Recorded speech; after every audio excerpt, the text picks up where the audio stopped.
Suara Pembaharuan Indonesia Televisi. Kita dapat membayangkan Badan Gizi Nasional mengatakan butuh 27 triliun per bulan untuk percepatan program makan bergizi gratis. Pertanyaan kita, siapa bisa menjamin bahwa program ini benar-benar dapat meningkatkan kecerdasan anak? Siapa yang bisa menjamin dana sebesar itu tidak akan dikorupsi oleh mereka kelompok yang sedang kalap untuk segera mensukseskan program ini? Pemikiran seperti ini sepatutnya harus menjadi pertimbangan tim pemerintahan Presiden Prabowo. Wajar jika adik-adik mahasiswa harus berteriak menolak program makan bergizi gratis dengan alasan mereka. Penolakan program makan bergizi gratis ini adalah sesuatu yang wajar karena mereka melihat ada semacam grand design memanfaatkan kebutuhan anak secara membabi buta demi suksesnya janji-janji politik tanpa satu kajian secara komprehensif manfaat dan mudarat program makan siang gratis ini.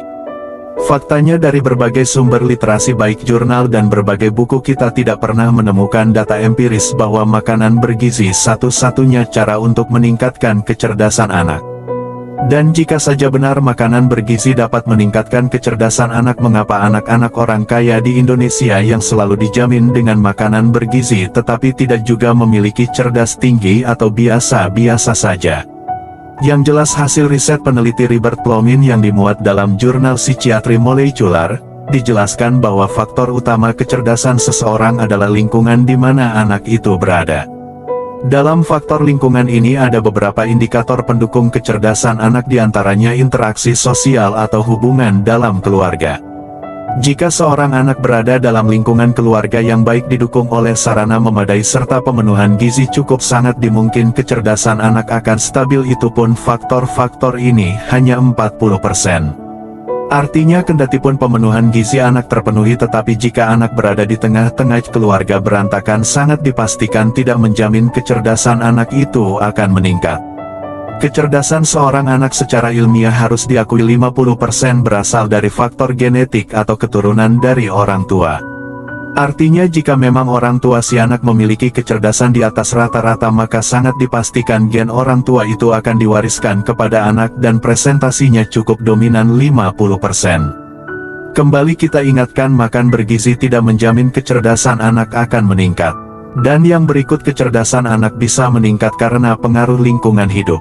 Seorang anak jika berada di satu lingkungan hidup yang baik, asri, bersih dan tenang, sangat dipastikan akan merangsang cara berpikirnya dengan baik sekaligus mengembangkan kecerdasan berpikir.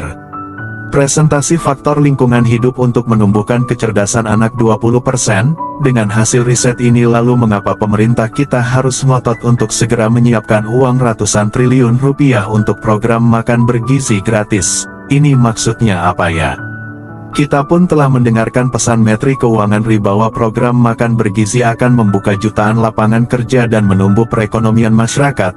Apakah Ibu Menteri Keuangan tidak tahu bahwa yang mengisi peluang kerja dalam program makan bergizi gratis adalah para tentara aktif? Lalu mana peluang kerja yang Ibu Menteri kemukakan? Tentara yang pada aksi reformasi dituntut untuk kembali ke tugas pokoknya sebagai garda terdepan penjaga kedaulatan negara kini akan ditarik kembali berbaur dengan eksekutif menjalankan tugas-tugas eksekutif. Inilah satu bentuk pengkhianatan terhadap perjuangan reformasi. Lalu mungkinkah kita rakyat Indonesia akan dibohongi dengan program-program tanpa kajian ilmiah? Kembali kami ingatkan, pemerintahan Presiden Prabowo harus mengkaji ulang program makan bergizi gratis ini karena tidak jelas tujuannya, sedangkan sangat besar uang negara harus dikuras untuk program makan bergizi gratis tanpa rakyat mengetahui kontrol pelaksanaannya di mana. Anak Indonesia tidak membutuhkan makan bergizi gratis, yang mereka butuhkan orang tuanya diberikan lapangan kerja dengan upah yang tinggi. Anak Indonesia butuhkan hukum di negeri ini dapat ditegakkan seadil-adilnya. Anak Indonesia membutuhkan biaya kuliah gratis seperti janji Prabowo pada waktu kampanye.